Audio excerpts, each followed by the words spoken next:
Hi everyone and welcome again to one of my videos.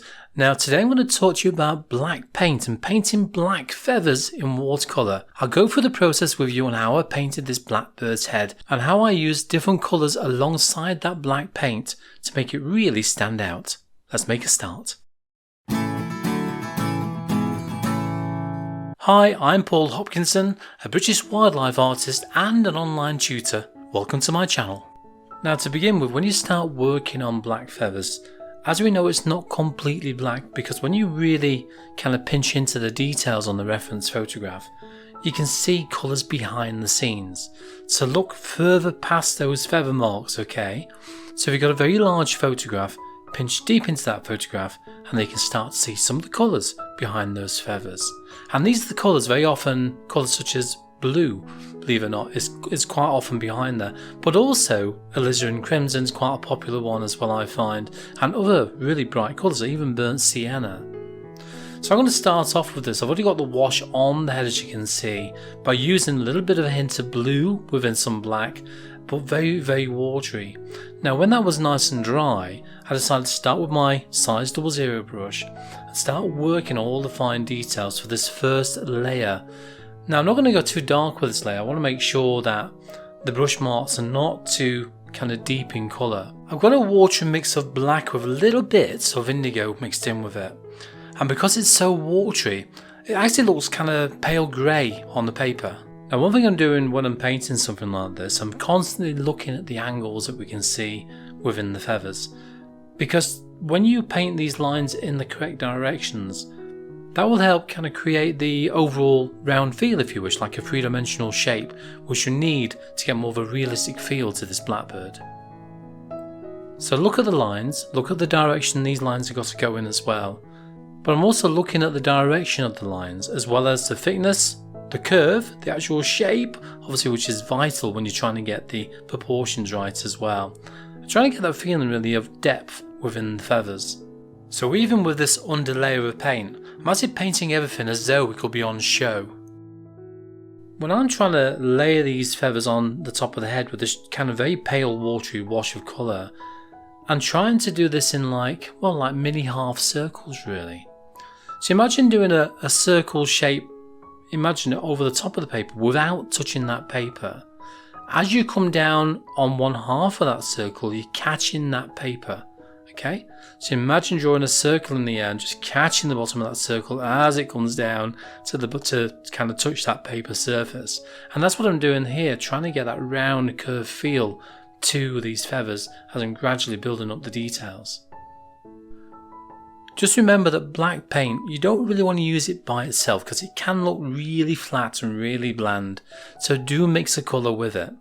How many colours depends on your needs really, but I would normally go for just one colour. Sometimes as a push, I'll put two colours with black paint. Because I don't want to make it looking too muddy, so you've got to be careful with that. Now I'm trying to make sure that the eye stands out that little bit more, and by doing so, allowing the marks to gradually come away from the eye is a way to do it. So I'm looking at the centre of the eye, for example, as a centre of, say, a clock face. And as you work around that clock face on the centre of the eye, that's how I'm looking at the angles of these lines. So when you're looking at the reference photograph, which you must be doing on a regular basis, so literally every few seconds, look at the angles that these go in and think about that clock face. Are they heading towards 9 o'clock, 10 o'clock, 2 o'clock? Look at those angles, and that will help you kind of determine the shapes that you need to create and the direction the lines need to go in. Now I'm using my replicator brush here, which is a homemade, like a rake brush if you wish.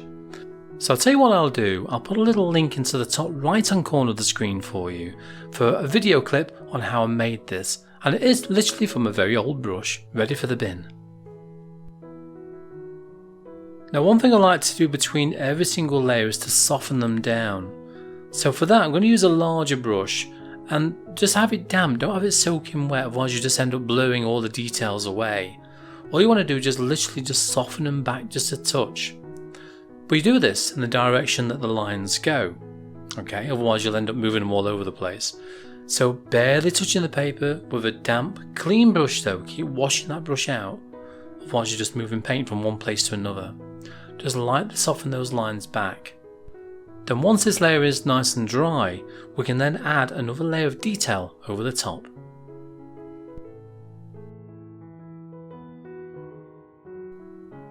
You've also got to make sure as well that when you put your lines onto the paper, don't have them too parallel really. You don't want a combed look to the bird's head. You don't look like the bird has just come back from the barber's. Okay, so, and obviously the bird doesn't carry a brush or comb with it, does it? So make sure that your lines are slightly overlapped. So imagine kind of elongated crosses when you're working on this. So very long elongated crosses in some places, but actually some of these lines, especially like around the eye, are much shorter as well. So you must look carefully at that reference photograph, I can't stress that enough. Just to ensure how long these lines are and get a really good feeling of the detail you need to add on. Then we'll continue softening down the feathers as well. Again, trying to knot that layer back just a little bit. You're trying to give yourself more of a kind of semi-realistic foundation of detail to work on top of for the next layer.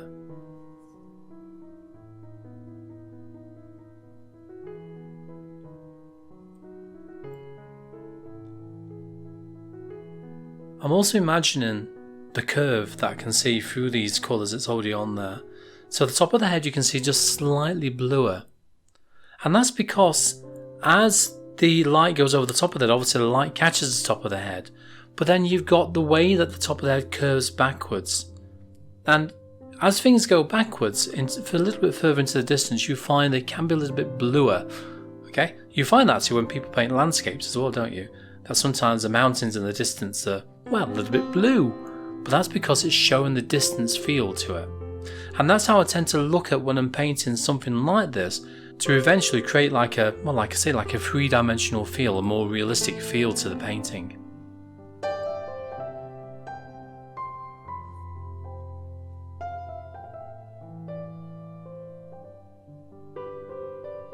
Now the next layer I'm going to go for is the same kind of colour system again, so black and blue. But this time what I'm actually doing, I'm going to go for a thicker version, so instead of watery this is more of a milky consistency. At least by having a milky consistency layer, it's going to gradually get darker and darker. And it's at this stage that I start to think about the contrasting areas. So when you look at the reference photograph, you've got to think, well, what areas are darker than others? What areas are lighter than others? I mean, obviously we can't have light without dark, we need to show some light areas and some dark areas. So you've got to look again carefully at the reference photograph and just decide on where those darker areas are. So these more are for the kind of mid-tone layers which I'm working on now.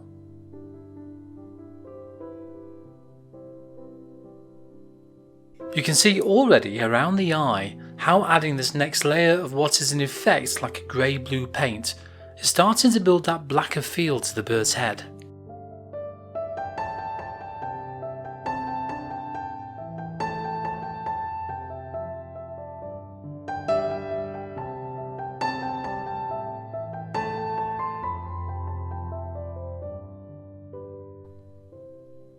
Now when I get towards the top of the head, I do like to change the colour a little bit.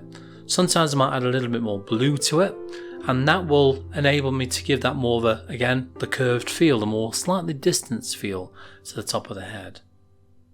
You find that when you paint the whole body of a bird as well, that for example if you're looking at a bird with the head facing you, very often the body kind of tapers towards the background a little bit.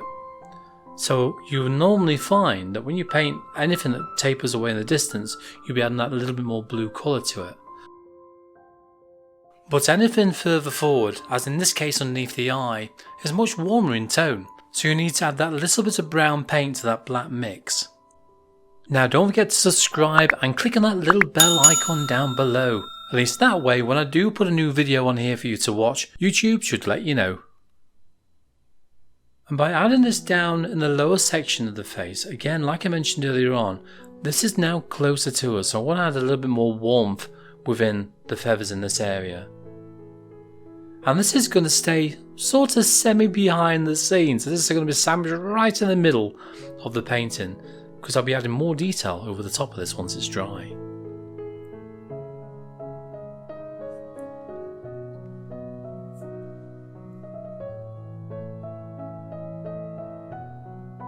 So again, going back to softening down, for this I'm actually using a sable brush, but you can use synthetic brushes which are pretty good. But just by having a large brush reel, you find it much quicker to do this as well. Just make sure you've got a really good point on the tip of that, because you find that when you're working around the corner of the beak or around the edge of the eye, you've really got to control that damp brush, because you don't want to start catching the corner of the eye, which then would involve that little bit of repair work to do. So how do you struggle with black? What do you find difficult about using black paint within watercolour? So please post a comment down below if you've got any questions on that, and also your ideas on how you use black paint. So type me a comment down below, I'd love to hear from you. So this is where I start to add the darkest layer on. And you find again, even though it's going to be really dark now, this is more of a creamy mixture of black and blue. And I'm going to go for that warmer version slightly lower down as well, which is obviously going to be a black and a red colour. Again, you've got to look deep into that photograph to be able to see that. This is what you've got to think about when you're painting black. It's not always black, is it? As I talked about already, we're working with black mixed with a colour. So if you paint a line of this paint straight onto the white paper, you would find that it's not really black at all, is it? Instead, it's actually a shade of grey. This mix is really sort of a creamy consistency, so now it's really sort of a dark grey. But the process of applying multi-layers of the paint over the same area gradually creates a feeling of being really black as well. Now at the same time, the bird has not been filled in like a cartoon style with solid black paint. Instead, the process has created the suggestion of soft layered feathers.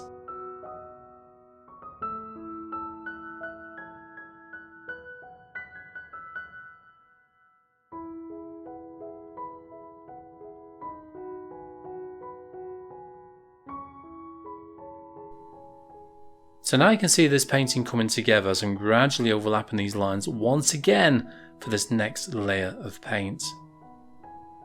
One thing you've got to be careful of actually, when you're working with the darkest layers, you need to make sure that those lightest layers do show through underneath as well. Because if you start to cover those lightest areas up, you find the problem will be is that, well, you've wasted all that time and the energy creating those hundreds of marks underneath this darkest layer. So allow those other layers to show through. Now, even though it can still look a little bit on the old patchy side in places, again, when we've softened this down, you find that will kind of bring it all together much more. And there we go. So time to get softening once again. Now you can see the benefit through doing this.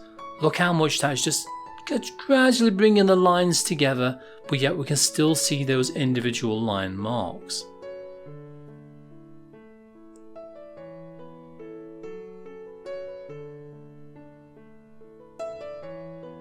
And I find when I get to this stage in the painting, this is where I start to fine tune things. Start to fiddle a little bit, yes, but when you start fiddling, you got to start to ask yourself, is it time to stop? When do you actually stop doing a painting? When do you call it a day? Now that can depend on you and how far that you want to take this painting. So how much detail do you want to add? Now you still got to think about allowing for those lightest areas as well. I tend to find when I'm working on a painting that when you start working all the layers, you've got the first basic very pale layer of detail when you put that one on. And it still looks quite flat, doesn't it, at that layer? But when you start adding the darkest layers on, then you find that really brings that painting together. The blackbird suddenly starts to look black, and then the careful application of the layers and subtle changes in colour across the piece will have developed like a three-dimensional bird with a shine on those black feathers and the softness that you can almost touch. If you want your blackbird to be even blacker, all you need to do is simply add another layer in exactly the same way, but remember to let your previous work show through though. So you can see that black feathers really aren't just painted with black paint, are they? What about black fur? Is that really just black? Take a look at the video to the right and we'll explore that next. I'll see you there.